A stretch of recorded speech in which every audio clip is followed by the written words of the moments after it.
এখন ক্রিকেটেরই খেলা চলছে তো, হ্যাঁ, ওয়ার্ল্ড কাপ T20, তো সেই হিসেবেই একটা থিম বলেছিল, চুজ করেছিল। এটা ছিল 4 পাউন্ডের একটা কেক, আর ফ্লেভার আছে চকলেট।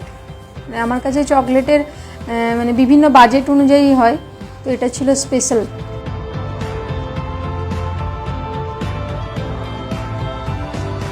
এখানে স্পঞ্জের জন্য যা আমাদের লাগে, ময়দা, চিনি এসব ব্যবহার করা হয়েছে। তারপর হুইপ ক্রিম দিয়ে, এটা আইস কেক, হুইপ ক্রিম ইউজ করেছি। আর যেহেতু সেমি ফন্ডেন্ট কেক, সেই জন্য কিছু ফন্ডেন্ট দিয়ে টপার বানিয়েছি। হ্যাঁ, ওগুলো ফন্ডেন্ট দিয়ে, ওগুলোর জন্যই এটাকে সেমি ফন্ডেন্ট কেক বলে। এই কেকটা আছে আমার 1650। হ্যাঁ, 4 পাউন্ড কেক আছে, আর চকলেট ফ্লেভার স্পেশাল আছে।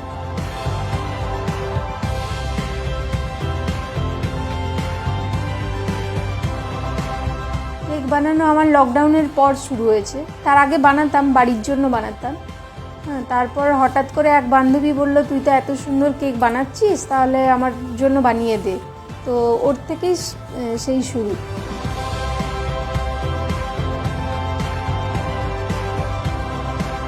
এটা শিখেছি প্রথমত আমি ইউটিউব থেকে কিছুটা শিখেছি, তারপরে বাড়িতে নিজেদের দিদিদের ইয়েদের দেখে একটু করে করতাম।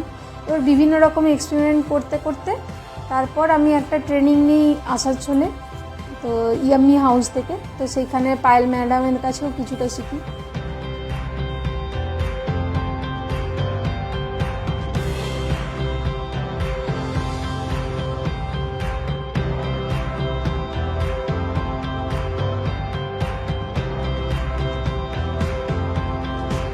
এখন আমি বর্তমানে ট্রেনিং দিচ্ছি সবাইকে।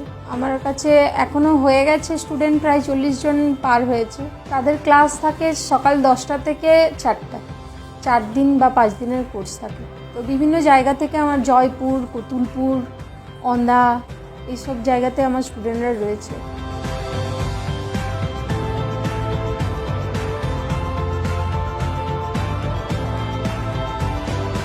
হ্যাঁ, এটাই মানে খুব ভালো প্রফিট হবে যদি সেরকমভাবে মন দিয়ে করতে পারে কাজটাকে। কারণ কাজটাকে ভালোবেসে করতে হবে, আর অনেকটা ধৈর্যের কাজ তো। তো সেই ক্ষেত্রে একটু যদি কেউ ভালোবেসে কাজটা করে, তো অনেক দূর এগিয়ে যাওয়া যায় এই কাজটা নিয়ে।